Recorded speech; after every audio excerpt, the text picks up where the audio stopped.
Igreja, a paz do Senhor, feliz Dia das Mães a todas, como o João falou. Meu respeito, a minha admiração a todas as mães, as que talvez sofram, as que não estão com as mães aqui, as que já perderam as mães, as que perderam filhos, enfim, meu respeito e admiração e amor por todas vocês.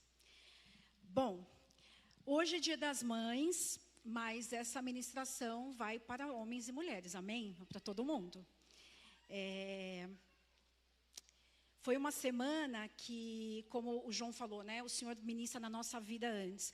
Essa ministração, vou compartilhar com vocês. Eu já tinha feito essa ministração numa outra igreja, na igreja Batista, como chama, Chu? Na PIB, né, de São Paulo.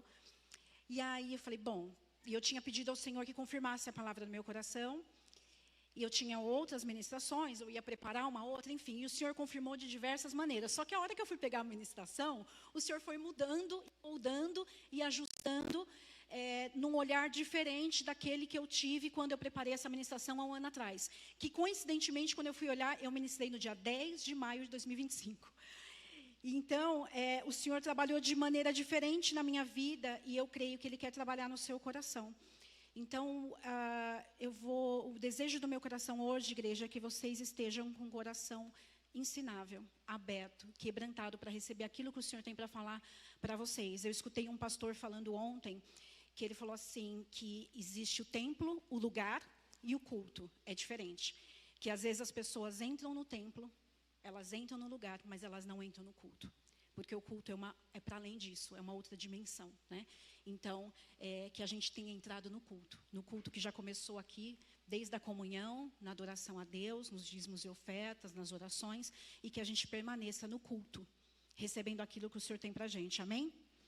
Bom, então eu vou começar dizendo o seguinte, fazendo uma pergunta para vocês, se você já viveu ou você vive alguma situação na sua vida que parece que não muda. Sabe aquela situação que a gente fica patinando, que você fala assim, bom, agora o negócio vai. De repente, você dá 3 passos para trás. Você fala, agora mudou, agora deu certo, agora eu resolvi. E aí a gente acaba em ciclos e patinando nessa situação e sofrendo com essa situação. Isso pode ser no seu casamento, isso pode ser nas suas finanças. Quando você acha que você conseguiu se organizar e resolver suas finanças, você não conseguiu se organizar. Pode ser no seu trabalho, pode ser com filhos, pode ser no seu ministério, que você se sente há anos, muitas vezes, ou há meses, na mesma situação. E às vezes, tem situações em que você pode ter pensado assim, o Senhor esqueceu de mim. Porque, falei outro dia para o João Vitor, o diabo não quer mostrar para você que Deus não existe. Mas ele quer entrar na tua cabeça para você achar que Deus esqueceu de você. Que Deus não te ama. Isso não é verdade. Isso é uma mentira. Então, qual é a sua dor? O que te deixa mais vulnerável? Porque tem situações que a gente fica mais vulnerável. Tem dores que são muito profundas, que são muito ocultas, que às vezes é só entre nós e Deus, ou às vezes a gente nem sabe dessas dores. E são situações que nos deixam vulnerável. Vulnerável a questões espirituais, vulnerável ao ataque do outro, enfim. Pelo que você anseia? Você espera? Alguém aqui espera por um milagre? Alguém aqui tem um sonho ou espera muito tempo por uma bênção? Uma bênção pode ser um projeto, uma bênção pode ser um filho, uma bênção pode ser sair daquele ciclo que você vive há anos. A bênção pode vir de várias maneiras. Então eu vou compartilhar com vocês nessa manhã a história de uma personagem bíblica que ela viveu tudo isso. E ela é uma mulher, e ela é uma mãe. E não é porque ela é uma mulher, ela é uma mãe, que essa palavra não é também para os pais, para os homens, para os solteiros, para os casados, que não é para todos. Amém? Deixa eu só pegar uma água aqui. Gente, vamos abrir a palavra de Deus em 1 Samuel 1:9. 1 Samuel 1:9. A história dessa mulher, que eu vou compartilhar com vocês, ela tinha uma situação que não mudava. Ela tinha uma dor que a deixava extremamente vulnerável. Ela esperava por uma bênção e um milagre ano após ano. Mas a história dessa mulher foi mudada. E a gente vai entender aqui por quê. 1 Samuel 1, de 9 a 20. Amém? Todo mundo achou? Vamos ler a palavra de Deus. Certa vez, quando terminou de comer e beber em Siló, estando o sacerdote Eli sentado numa cadeira junto à entrada do santuário do Senhor, Ana se levantou e, com a alma amargurada, chorou muito e orou ao Senhor.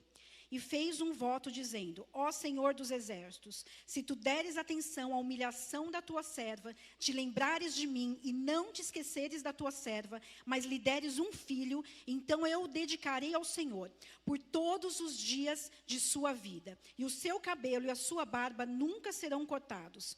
Enquanto ela continuava a orar diante do Senhor, Eli observava sua boca. Como Ana orava silenciosamente, seus lábios se mexiam, mas não se ouvia a sua voz. Então Eli pensou que ela estivesse embriagada e lhe disse: até quando você continuará embriagada? Abandone o vinho. Ana respondeu: não se trata disto, meu senhor. Eu sou uma mulher muito angustiada. Eu não bebi vinho nem bebida fermentada. Eu estava derramando minha alma diante do Senhor. Não julgues tua serva uma mulher vadia. Estou orando aqui até agora por causa da minha grande angústia e tristeza. E ele respondeu: vá em paz, e que Deus de Israel conceda a você o que pediu. Ele disse: espero que sejas benevolente para com a tua serva. Ela disse. Então, ela seguiu o seu caminho, comeu, e seu rosto já não estava mais abatido. Na manhã seguinte, eles se levantaram e adoraram o Senhor. Então voltaram para casa em Ramá. Eucana teve relações com sua mulher, Ana, e o Senhor se lembrou dela. Assim, Ana engravidou e no devido tempo deu à luz ao seu filho. E deu-lhe o nome de Samuel, dizendo: eu o pedi ao Senhor. Baixa sua fronte, eu vou orar, igreja. Pai querido, obrigada por essa manhã, obrigada por esse culto, obrigada pelo teu grande amor, Senhor. A minha oração nesta manhã, Pai, é só que o teu Espírito Santo me lembre de tudo aquilo que o Senhor ministrou no meu coração, de tudo aquilo que eu estudei, mas me esvazie de mim, Senhor, me encha de ti, me encha do teu Espírito Santo e fale com o teu povo, fale com a tua igreja, Senhor, em nome de Jesus. Amém. Bom, todo mundo conhece a história de Ana, eu acredito. A maioria, pelo menos, conhece a história de Ana. E aí, vou trazer para vocês sob uma perspectiva um pouco diferente a história de Ana. O contexto, para quem não conhece o contexto dessa história, foi no tempo de Juízes, da transição de juízes para reis, né? Havia uma crise política, uma crise moral, uma crise espiritual em Israel. Em 1 Samuel 3, inclusive, fala que Deus raramente falava com o seu povo, né? Deus raramente já falava com o seu povo em função dessa crise, né, espiritual que havia ali. Então, quando a gente vai olhar para esse texto, quem conhece a história de Ana vai saber alguns detalhes que eu vou dizer aqui. Ana, ela tinha um marido que chamava Eucana. No versículo 5, fala que o Senhor deixou Ana estéril. Voltando um pouco, tá? Eu li só do 9 para frente. Fala que Eucana, o seu marido, ele questionava a tristeza de Ana, porque ele não compreendia porque Ana sofria tanto por não ter um filho. Ele achava que a presença dele bastava para ela. E ele falava assim: mas a minha presença não basta para você mais que 10 filhos, por que você está triste, né? Aí aqui na história tem um outro personagem, que é a Penina, que era outra esposa de Eucana. Essa sim tinha filhos. E a Penina, ela provocava, ela afrontava Ana constantemente, todos os anos, quando Eucana levava a sua família lá para o templo de Siló, para adorar e oferecer sacrifícios a Deus. Inclusive, quando a gente vai buscar lá na origem da palavra, eu fui estudar um pouquinho mais a fundo essa questão da provocação de Penina, e fala que era uma provocação, assim, a tradução da palavra traz como uma provocação muito forte, era algo realmente muito pesado. Não era assim uma indiretinha, coisa do tipo, era realmente muito pesado. E aí o que aconteceu? Após Ana sofrer todos esses anos, porque fala que ela sofreu por anos, a mesma coisa, entrava ano e saía ano, entrava ano e saía ano, todos os anos Eucana pegava a família dele, saía de Ramá ia para Siló para adorar a Deus, para oferecer os sacrifícios, e todos os anos Penina afrontava Ana. Então, assim, Ana, além de sofrer com a esterilidade, porque naquela época a esterilidade ela era vista como uma maldição, porque a mulher que tinha filhos, ela era abençoada por Deus, e aquela que não tinha, ela não tinha a bênção de Deus sobre a vida dela. Então, quer dizer, Ana já tinha esse sofrimento da esterilidade, ela ainda sofria com a hostilidade da Penina. Só que Ana, todos os anos ela passava por aquilo. E aí, no determinado ano, ela fez algo diferente. Daquela vez, ela fez algo definitivamente diferente. O que aconteceu? Ana, a primeira coisa, quando a gente olha para essa história, a gente fala assim, nossa, tá bom, Ana foi lá, chorou, falou que ia dar o filho dela para Deus, e aí ela voltou, engravidou, e é isso. Deus fez um milagre, abençoou Ana. Só que quando a gente vai mais a fundo na palavra de Deus, quando a gente permite que o Espírito Santo fale com a gente sobre essa história, tem muitas camadas aí, tem outras coisas para a gente entender aquilo que Deus fez, e aquilo que foi tratado, e como a história de fato aconteceu. Então, a primeira coisa que Ana fez, Ana se levantou. No versículo 9 da palavra de Deus, fala que Ana levantou. Mesmo amargurada, ela se levantou. Mesmo sofrendo por não ter um filho, ela se levantou. Mesmo cansada da hostilidade da Penina e da falta de compreensão do marido, ela se levantou. Ou seja, Ana tomou uma decisão. Qual foi a decisão de Ana, igreja? Ana se levantou, Ana se moveu, Ana deu o primeiro passo. Ana não ficou passiva diante daquela situação. Não que ela não orasse, possivelmente ela orava todos os anos. Mas a gente vai entender aqui como que ela fez de fato diferente. Então, ela já se levantou de uma forma diferente, ela se posicionou. Então, a gente precisa, muitas vezes, diante daquela situação que não muda, né? Quem aqui já não ouviu falar, você quer algo diferente, você quer um ano diferente, tem ações diferentes, faça coisas diferentes. E foi o que Ana fez. A gente muitas vezes precisa sacudir os pés mesmo, tirar as escamas dos olhos, pedir que o Senhor tire as nossas escamas, porque às vezes a gente fica muito estagnado, porque a gente está com escamas nos olhos, a gente não consegue ver para além do nosso problema e do nosso sofrimento. E a gente precisa se mover e dar o primeiro passo em fé mesmo, e não retroceder, que foi o que Ana fez. Por quê? Após ela se levantar, se mover, tomar essa atitude, dar o primeiro passo, o que ela fez? Ela se derramou aos pés do Senhor. No versículo 10 fala o seguinte, diz que Ana, com a alma amargurada, chorou muito e orou ao Senhor. No versículo 15 fala, Ana diz, eu estava derramando minha alma diante do Senhor, quando ela está se justificando ali para o sacerdote, dizendo que ela não estava embriagada. Então, assim, Deus deixou Ana estéril. Ele havia prometido um filho para Ana, gente? Deus havia prometido um filho para Ana? Não, ele deixou estéril. Deus não havia prometido o filho para Ana, mas vejam só, no versículo 19 fala, a palavra diz que Deus se lembrou de Ana. Olha só, no versículo 19 e 20, na manhã seguinte, eles se levantaram e adoraram o Senhor. Então voltaram para casa em Ramá. Eucana teve relações com sua mulher Ana, e o Senhor se lembrou dela. Assim Ana engravidou e no devido tempo deu à luz ao seu filho Samuel. Igreja, o que isso mostra para a gente? Que a oração atrai o favor de Deus. Nós precisamos nos derramar verdadeiramente aos pés de Jesus. A gente precisa clamar, se humilhar, se derramar, chorar. É nos pés dele que a gente tem que fazer isso. Não é nos pés de qualquer outra pessoa. Mas é nos pés do Senhor. Derramar a alma diante do Senhor é colocar no altar do Senhor e não tirar do altar do Senhor. Porque muitas vezes, quem nunca, eu falo por mim, a gente coloca as coisas no altar do Senhor, a gente se derrama aos pés do Senhor, a gente clama por um milagre, a gente clama por uma mudança e depois a gente vai lá e tira do altar do Senhor.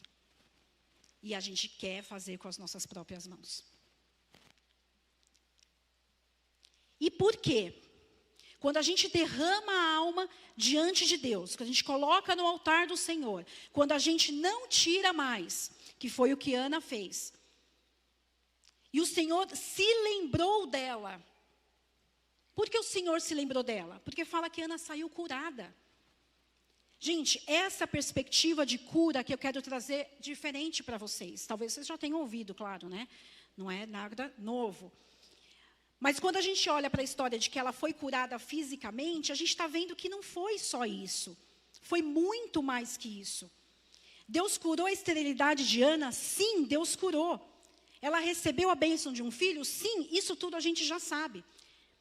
Mas no versículo 18 diz o seguinte, diz que Ana seguiu o seu caminho, comeu e seu rosto não estava mais abatido. Algumas versões falam o seguinte, o semblante de Ana mudou, o semblante dela saiu diferente. Ela chegou amargurada e ela saiu curada. Após derramar a sua alma diante do Senhor. O que é o derramar a alma do Senhor? É colocar ali, diante do Senhor, é colocar ali as aflições, as tristezas, a vulnerabilidade dela, ela colocou no altar do Senhor, ela não aguentava mais.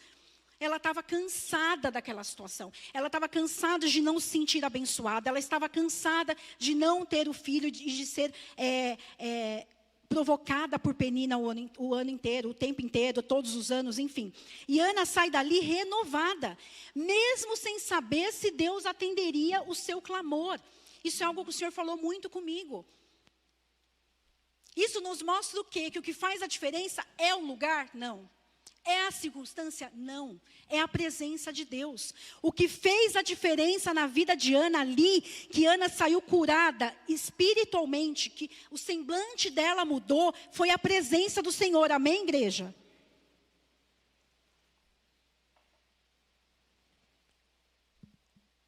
Percebam, vocês percebem que a gente está falando de cura emocional, espiritual, a gente não está falando de cura física. Essa foi a primeira cura que Ana recebeu. Ana recebeu a cura espiritual, porque ela não sabia se Deus daria um filho para ela. E fala que ela saiu de lá, não estava mais abatida. E o que significa essa cura? Gente, muito importante isso. O que significa essa cura emocional e espiritual? É só ela sair com um semblante melhor e não estar mais abatida? Ah, beleza, então tá bom, estou me sentindo melhor. Eu não estou mais angustiada. Eu já estou aliviada porque eu me derramei aos pés de Cristo. É isso? É também. Mas é mais que isso. Essa cura que o Senhor trouxe para Ana, o que ele trouxe para Ana, é o que ele pode trazer para a gente, é a libertação. É isso, você está liberto da pressão da cobrança, é você estar liberto da performance, porque ontem a gente estava falando no encontro de candidatos, né? O pastor Rodrigo trouxe uma questão, e eu até falei lá um pouco, como isso falou no meu coração, porque a gente é humano. Então, muitas vezes, quando a gente se vê, a gente percebe, a gente já está se deparando com uma performance. E aí, ontem foi dito, e é bem isso, você tirar o peso da performance, é você perceber que o seu valor não está no que você produz, nem na sua performance, o seu valor está na sua identidade. Então, Ana precisava entender isso. Que o valor dela não estava em ela dar um filho para Eucana ou não, embora Penina dissesse isso, embora a sociedade dissesse isso, e muitas vezes isso acontece com a gente. E foi ontem, onde nós trouxemos ontem nesse encontro de candidatos, de que é muito mais importante e é prioridade a profundidade do nosso relacionamento com Deus do que a gente expandir influência e performance. Não é isso que o Senhor quer da gente. Ele vai te amar, você performando ou não. O Senhor ia amar a Ana, ela tendo um filho ou não.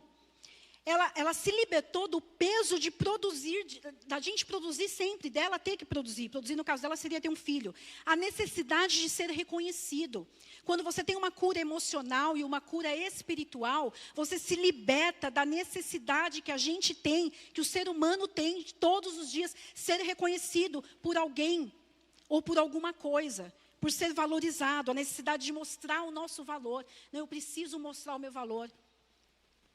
Ou o medo de uma doença iminente, o medo de uma ansiedade por algo novo, por algo que a gente espera, por uma bênção que você espera, uma ansiedade com medo do que vai acontecer, que é o medo do futuro, do que vai ser amanhã. Tudo isso Ana viveu. Tudo isso que eu estou dizendo que a gente vive, Ana viveu. Diferente, numa situação, num contexto totalmente diferente do nosso, mas com esses sofrimentos. Então, às vezes, a gente não recebe de fato o milagre no momento que a gente está esperando. Às vezes, de fato, a gente não recebe a bênção no tempo que a gente está esperando ou do jeito que a gente quer. Mas essa história de Ana está nos mostrando o quê, gente? Está nos mostrando que se a gente esvaziar o nosso coração verdadeiramente na presença de Jesus, como Ana fez, se a gente encontrar coragem e decidir confiar em Deus no auge do nosso desespero, como Ana fez, e a gente se entregar verdadeiramente a Ele, também no auge do desespero, como Ana fez, isso não só renova e muda o nosso semblante, mas isso nos liberta de tudo isso que eu falei para vocês aqui. E muitas vezes Deus adia a nossa bênção, nosso milagre, os nossos sonhos, os nossos projetos, porque a gente precisa de uma cura emocional e espiritual primeiro. Às vezes a gente não está pronto para aquilo que a gente quer muito. Às vezes a gente não está pronto. E o Senhor, que é perfeito, que é Pai, sabe todas as coisas, sabe que, filho, eu preciso te aperfeiçoar, te moldar nisso primeiro. Depois você vai receber a sua bênção. Depois eu vou te curar fisicamente. Se a gente olhar para as Escrituras, a gente vai ver tantos casos em que Jesus curou espiritualmente alguém para depois dar a cura física, emocionalmente. Então, existe esse processo. Mas Ana, no auge do desespero, ela confiou. Agora, quando a gente passa por esse processo, todo esse processo, e a bênção finalmente chega. A bênção finalmente chega na sua vida. O milagre finalmente chega na sua vida.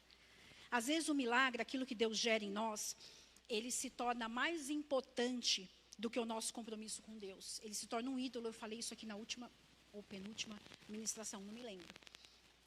Então, além da gente ter que viver o processo, muitas vezes a gente precisa ser curado emocionalmente, a gente precisa ser curado espiritualmente. Muitas vezes, quando eu falo que a gente não está pronto, é porque muitas pessoas recebem essa bênção. E diferente do que Ana fez, o que Ana fez? Ana clamou, pediu, mas fez um compromisso com Deus. De volta, entregar Samuel para o Senhor, na verdade, devolver Samuel para o Senhor, para que ele servisse ao Senhor. E assim ela cumpriu. No capítulo 2 diz que ela canta quando ela entrega Samuel, após desmamar Samuel, né? Ela leva Samuel ao templo de Siló para entregá-lo ali para o sacerdote Eli, e está dizendo que ela canta, ela entrega a bênção dela adorando, sem murmurar. Ela não, importante, olha só como Deus é fiel, ela não fica sem filhos. Na palavra fala que Ana depois teve mais filhos. E assim como Deus tinha um propósito para Sara, num determinado momento da vida dela ter filhos, Deus tinha para Ana. E ela foi mãe de um dos maiores, quem foi Samuel, gente? Um dos maiores profetas de Israel. Além de sacerdote, de juiz, foi o primeiro que ungiu, o primeiro rei Saul, e depois ungiu Davi, enfim. Deus tinha um propósito naquilo tudo. Mas a questão aqui é, o que a gente faz com a bênção depois que a gente recebe a bênção, igreja? O que a gente faz quando a bênção já está na nossa mão? A gente faz como Ana? Essa bênção é para glorificar a Deus? Muitas vezes, a gente recebe, como eu falei para vocês, que a gente deixa de olhar para o Deus da bênção e começa a focar na bênção. Às vezes, Deus te abençoa com algo material, um carro, uma casa lá no interior, sei lá, em Tupéva, Boituva, enfim. Deus te abençoa com uma casa. E aí você deixa de honrar o teu compromisso com o Senhor.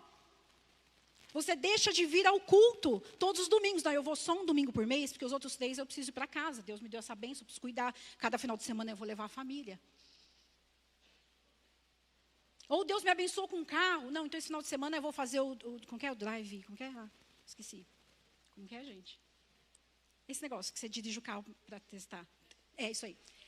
O test drive, eu vou fazer para a praia, vamos para Santos, lá para Vila Belmiro, né, amor? E não vamos ao culto. Gente, não posso falar do Santos, mas que ele já fica bravo. Fui falar no mentoria lá, só porque ele falou, só vou falar essa parte, que ele falou que o Santos ia acabar virando uma portuguesa. Ele ficou bravo. Então não posso mais falar dos santos. Mas assim, aí você pega a bênção e você vai e você deixa de honrar e glorificar a Deus. E eu não estou dizendo que é ruim receber bênção, não. Mas ela não pode estar acima e à frente daquele que te deu a bênção.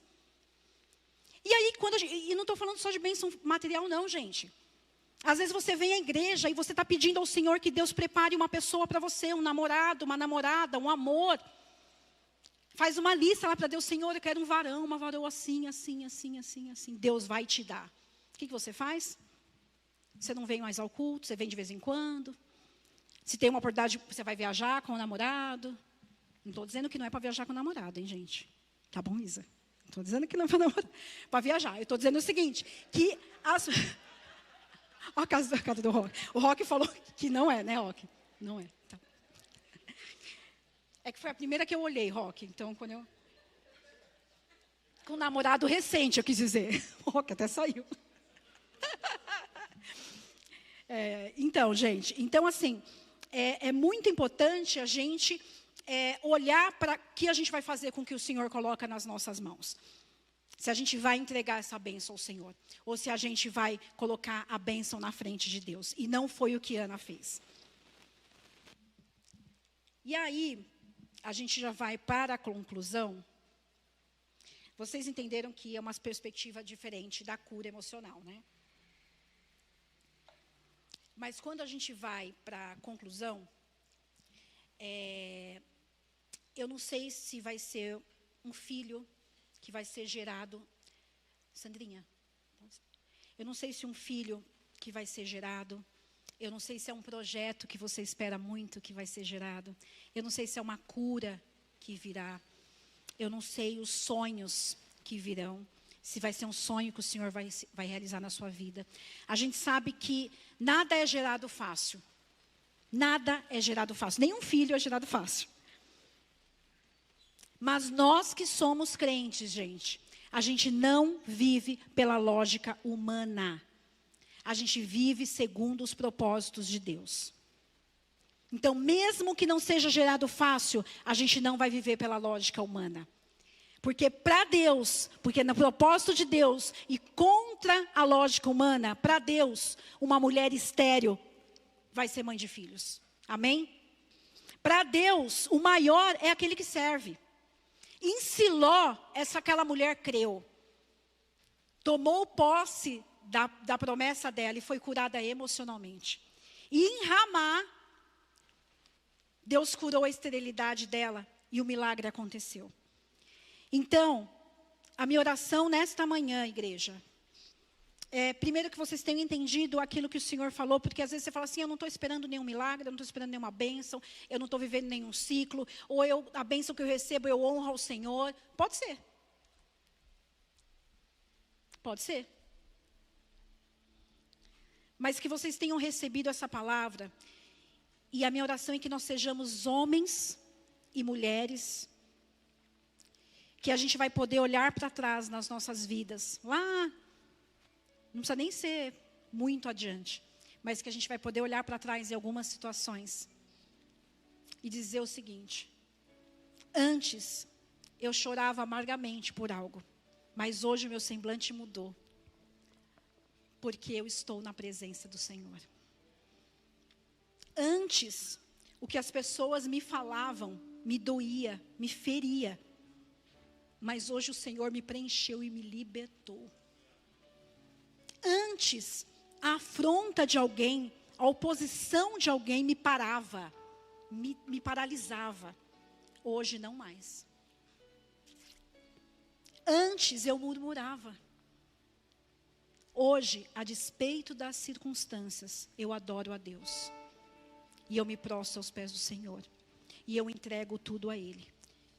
E eu não tiro do altar do Senhor.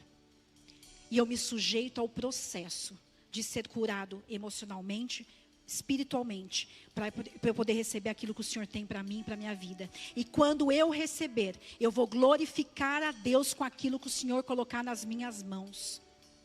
Amém, igreja? Eu vou orar para finalizar, mas eu queria pedir, a gente vai fazer um momento de oração diferente agora. Eu queria pedir que você fique no seu lugar, Não precisa orar com ninguém. Não precisa vir aqui à frente. Mas só baixa a sua fronte, ou se ajoelhe, ou baixa a sua frente, da maneira que você achar melhor. Aquieta a sua alma nesse momento, talvez a pressa de ir embora, talvez a pressa de ir para o Dia das Mães, o almoço, talvez, enfim, eu não sei o que está na sua mente agora, mas o Senhor sabe. A gente cantou aqui, e está no Salmo 139, que o Senhor sonda, não é isso? Então, nesse momento, aquieta a sua alma. Aquieta o seu coração, não olhe para o lado, não importa quem está olhando. Não é sobre o irmão do lado, é sobre você.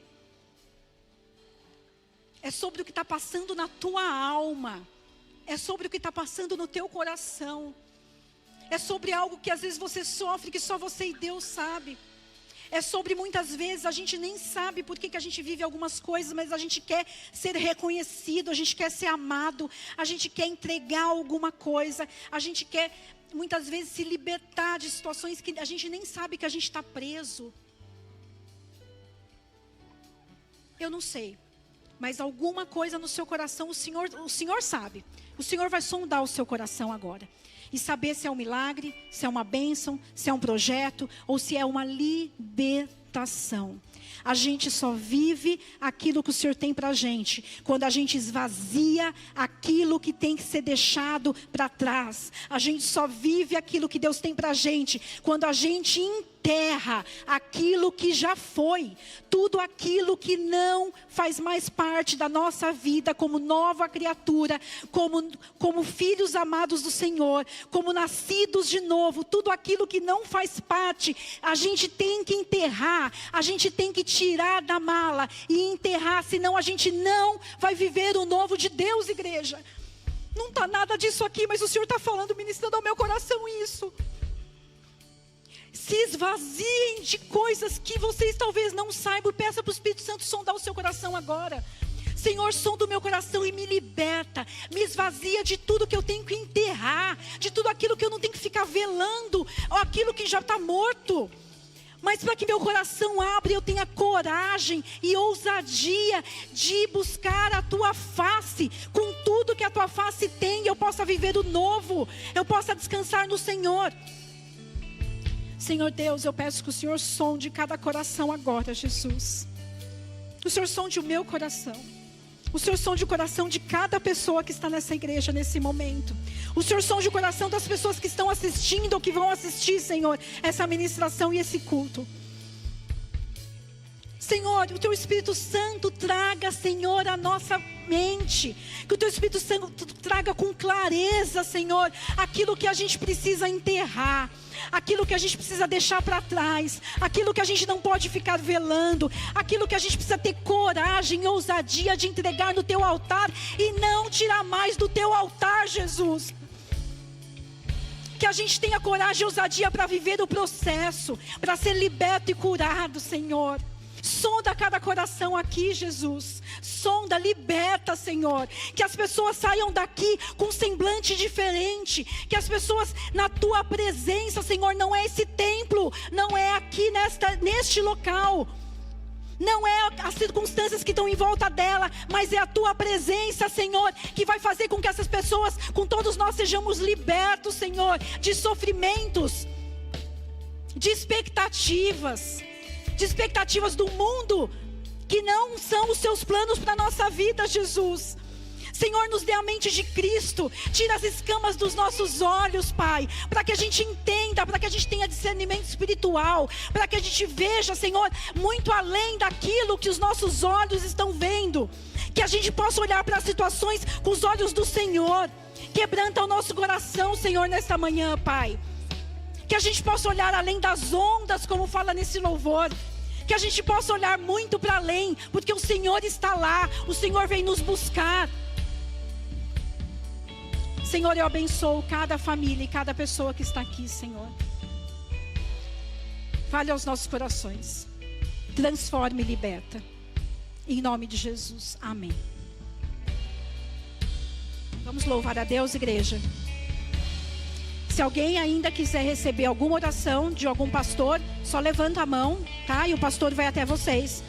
Às vezes a gente não tem forças para orar, mas nós já fizemos aqui um momento de oração, mas se alguém quiser receber uma oração, levante a sua mão.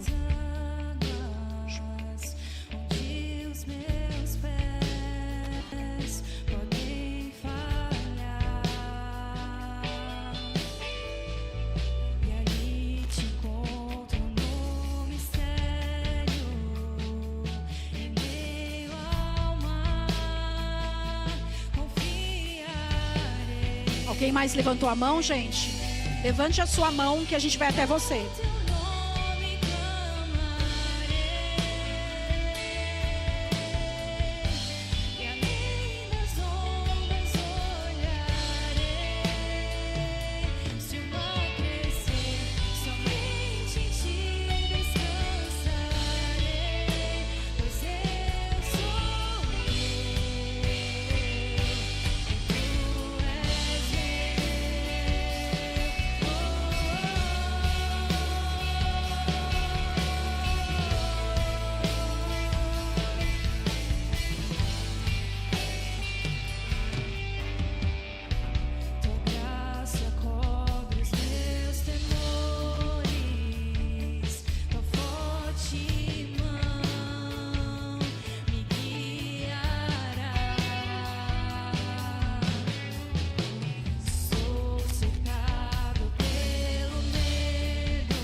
Sobre as águas eu caminho, por onde quer que chames, leva-me mais fundo do que já estive, e minha fé será mais firme, Senhor, em tua presença.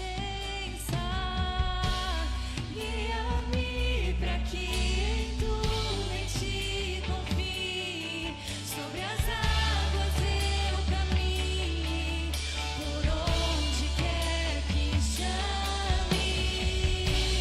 leva-me mais fundo do que já estive, e minha fé será mais firme, Senhor, em tua presença.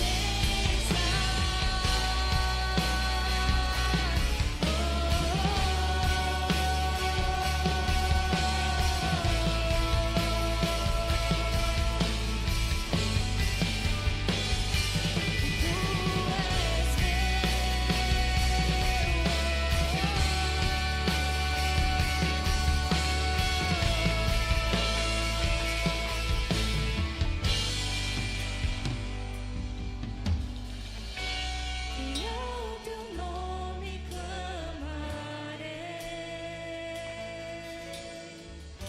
e além das ondas olharei.